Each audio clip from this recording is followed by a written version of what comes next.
Hello everyone, Nathaniel Yavronsky here, and I am at the battlefield of the Siege of Yorktown, which took place in 1781 with George Washington versus the British commander Cornwallis in the south.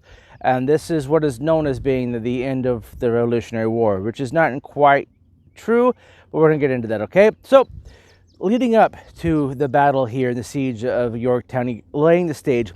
See, 1780, everything was a stalemate. The British, the Americans, the French, all have kind of worn out. The armies were at the point of attrition. Nothing was really happening.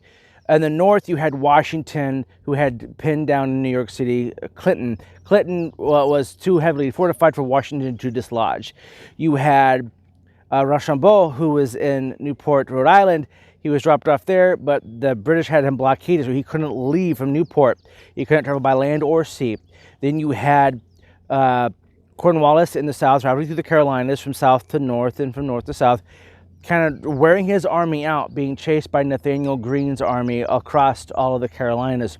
All the gains that Cornwallis would get in the Carolinas would be lost shortly thereafterwards. He was losing a quarter of his men in the process. So here it comes is 1781 comes in January. A huge storm hits outside of Newport, forcing the British blockade to leave. This allows Rochambeau to go up to New York. In New York, he starts to communicate with Washington about he needs to look at other options. The same time, Cornwallis in the Carolinas is just getting beat up. So he says, I'm going to Virginia. He writes Clinton and tells him he's going to Virginia, and Clinton tells him that he has to create a fort or a camp in Yorktown. Seeing that this is a very, very undefendable area, Rochambeau gets Washington to agree that it is important that they come down from New York to attack here in Yorktown. Now, there is a French fleet in the area, but it's not quite that strong, the Newport fleet. However, another French fleet from de Grasse is actually coming from France to the Caribbean and is going to come up into the bay outside of here called the Chesapeake Bay. And see, the British, looking for this French fleet, they rush here and they get here a little too early. So they think, well, maybe they're not going to hit Virginia. Maybe they are really going to hit New York. You see, Washington has left a trap. Think that all these notes and plans, he's built a camp that would suggest a siege of New York. And so the British, leaving Chesapeake Bay after getting here before the French even arrive, go all the way up to New York to try to find out where the French are, only to find out that, well, the French aren't here either.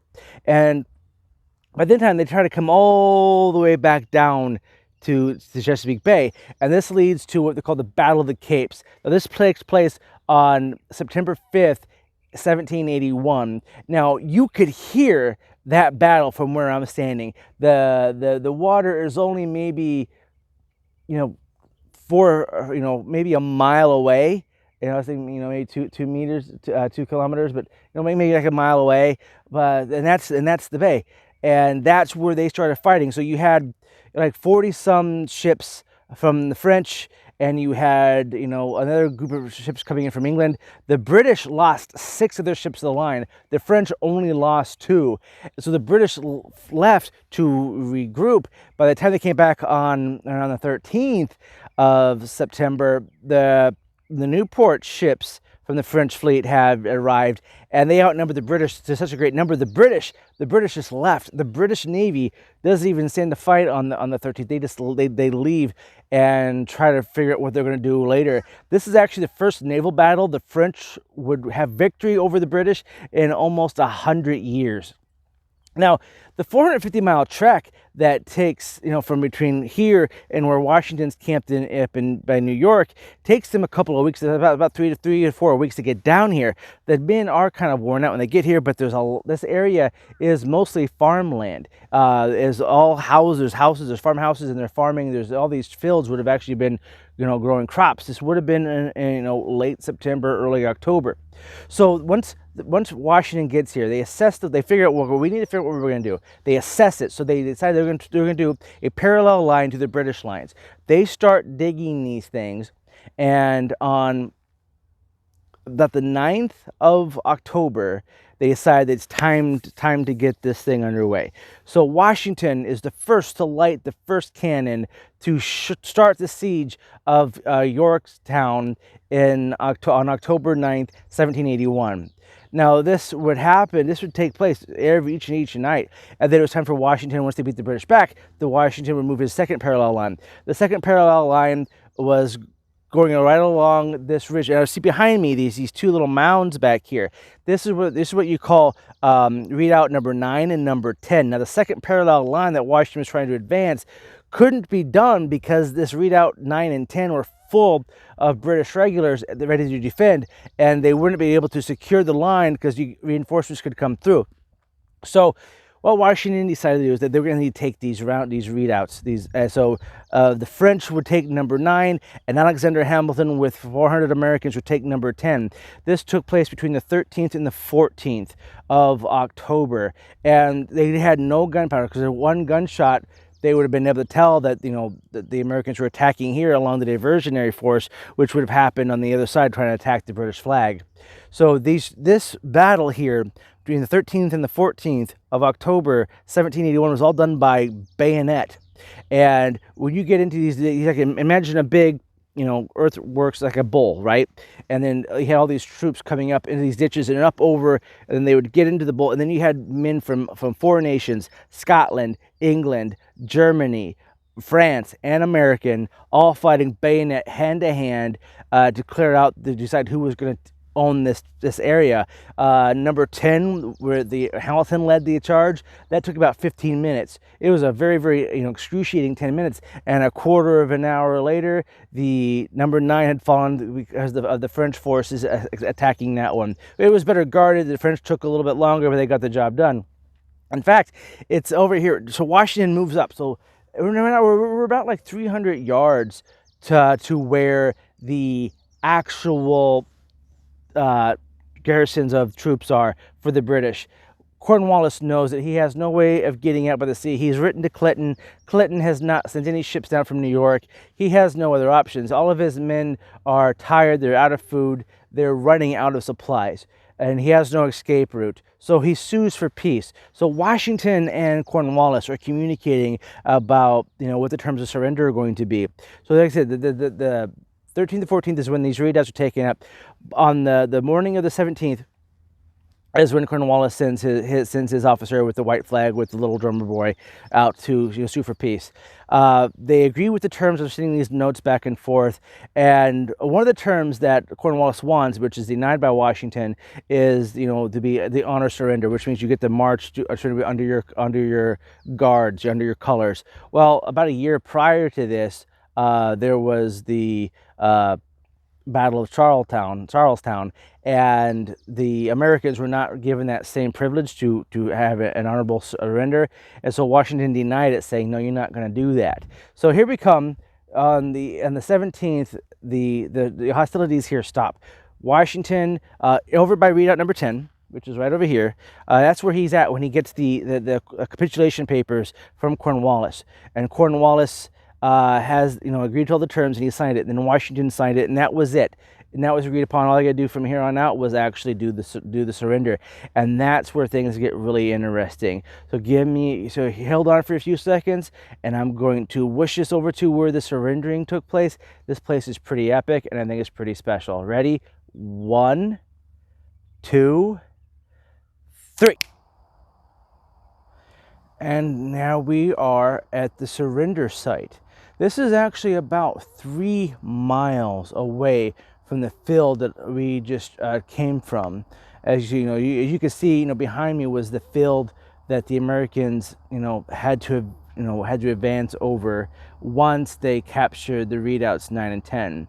You kind of got to see the perspective, that the British were seeing from that vantage point. And from that field, about 3 miles from Yorktown, is this site. Now, what makes this site significant? See, they had made agreements on terms on the 17th, but the actual surrender would take place here along 2 rows of trees on the morning of the 18th. So all the British forces in Yorktown, about 8,000, would form a line, and they would march here to this spot. This is the exact spot of the surrender when the order was given to, ground your flintlocks, ground your flintlocks. There's reports of all kinds of British soldiers that were in tears, crying, not wanting to give up their guns. A lot of them would actually, some of them would even throw them to the ground so hard, hoping to make them inoperable. But along this area, this is where the surrender took place. George Washington was here along with Rochambeau. And here's a couple of interesting things. So the British were so embarrassed and they had so much contempt for the American forces that they wouldn't even acknowledge that the Americans were here. Seeing this, Rochambeau ordered all of his men to start playing Yankee Doodle Dandy on their fife and drums over and over and over again. So you can imagine hearing, the fife and drum playing Yankee Doodle. This was, and Yankee Doodle was a derogatory term towards Americans by the British and by the Dutch at one point. It was a derogatory term. You're some Yankee Doodle. It doesn't become a patriotic song until quite some time later. This being one of those moments where Yankee Doodle being played over and over again to rub it into the British that these Americans, who most of them didn't even have shoes, their uniforms were not matching. They were really, really ragtag. They were a really rowdy and desolate group of people who had decided that they weren't going to listen to the crown, and they felt embarrassed at the fact that this was happening to them. So they almost ignored the Americans completely. In fact, Cornwallis, complaining that he was ill, never even made to the surrender ceremony. He sent his junior officer here, which tried to surrender to the French. The French said, nope, you need to go surrender to the Americans. And when Washington was offered the sword, he actually deterred to his second in command, who suffered that humiliating loss at Charlottetown the year before. So you can kind of get the feel here of, showing respect and showing disrespect among the different powers here. The British trying to disrespect the Americans, the French showing the respect that the Americans had in getting to where this was. Because is it likely that the Americans could have won the war without the French? I don't really think so. I think the French loans, which we were about to run out of, were very important. And don't forget, after this, the war's not really over. Because people know about the French help, but most people don't know that the Dutch were involved, the Spanish were involved. We were the leading party of an anti-London alliance that was fighting all over the country. So after the surrender that took place right here, it's a month before the French government in Paris find out about it. In fact, the British find out through a French source. About a month after the battle. And when the Prime Minister of Great Britain at the time, which was Frederick North, heard the news of Cornwallis's defeat, he said, oh my God, all is lost. And he was right. Now the king was not having any part of it. The king did not believe that we were time ready to surrender. He was like, we're going to go fight on. However, by March 5th of 72, Parliament had decided and voted to end the war. They overruled the king. By the 20th of March of 72, Lord North, he resigns Parliament. He leaves. He leaves his position as Prime Minister.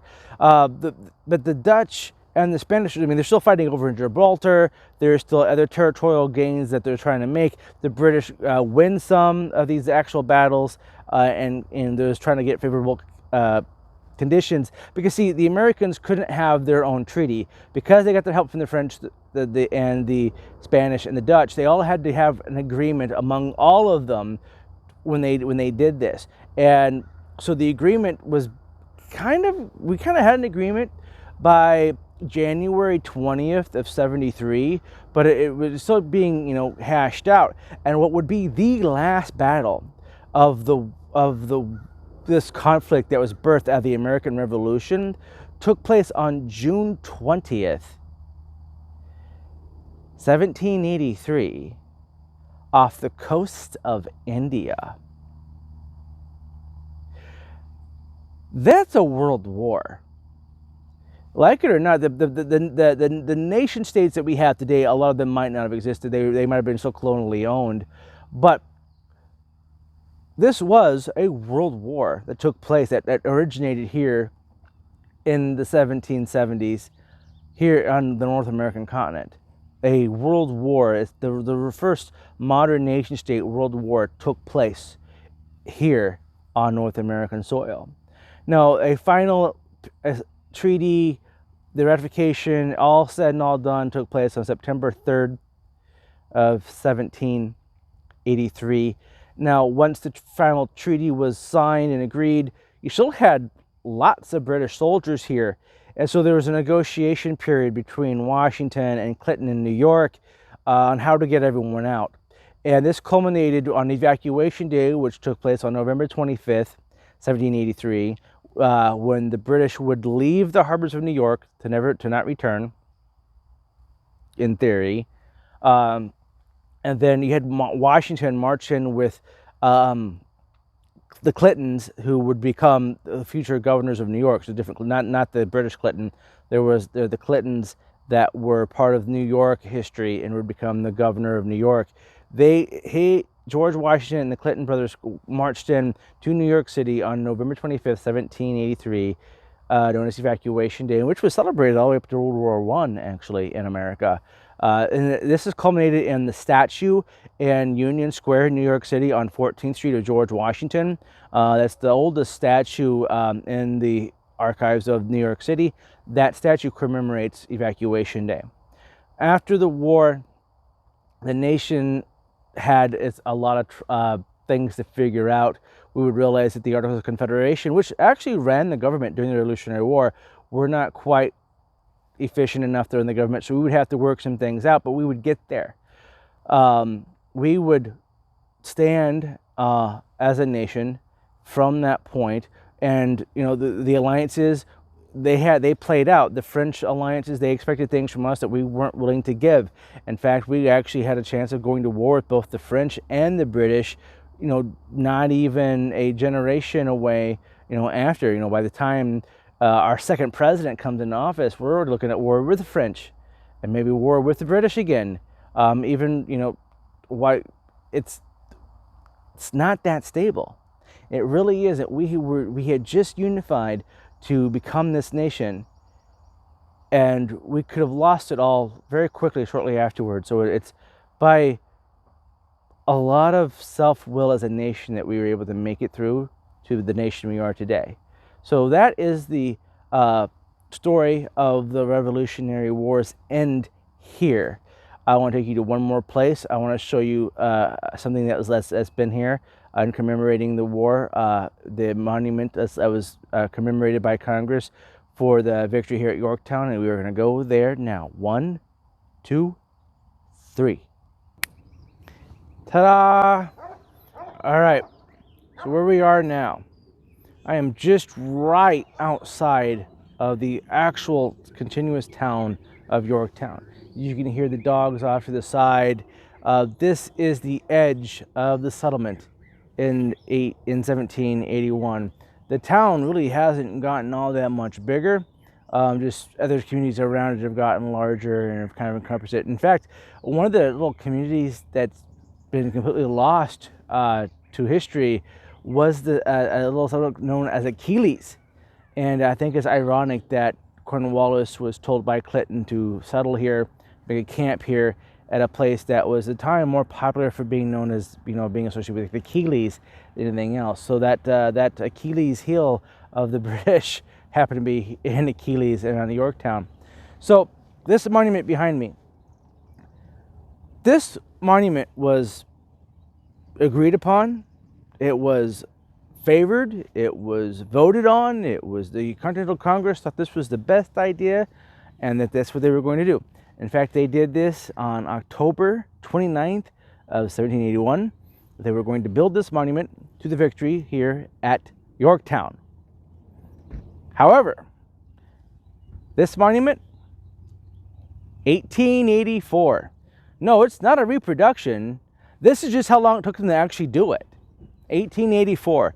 They actually started construction on it about 1881, and they got it done in 1884. This in context, this monument was supposed to be for the commemoration of the victory over Yorktown and the founding of the country at the end of the Revolutionary War. By the time this thing is built, a majority of the officer class of the Civil War and the presidents of the United States during the Civil War, 15th, so it would have been the 15th, the 16th, the 17th, and the 18th president would have basically have died. Grant dies, a little after in 85, but essentially, this is it. The ruling class of for the Civil War time period is mostly dead by the time the monument for the Revolutionary War is completed. I just find that to be absolutely fascinating, and I wanted to share that with you.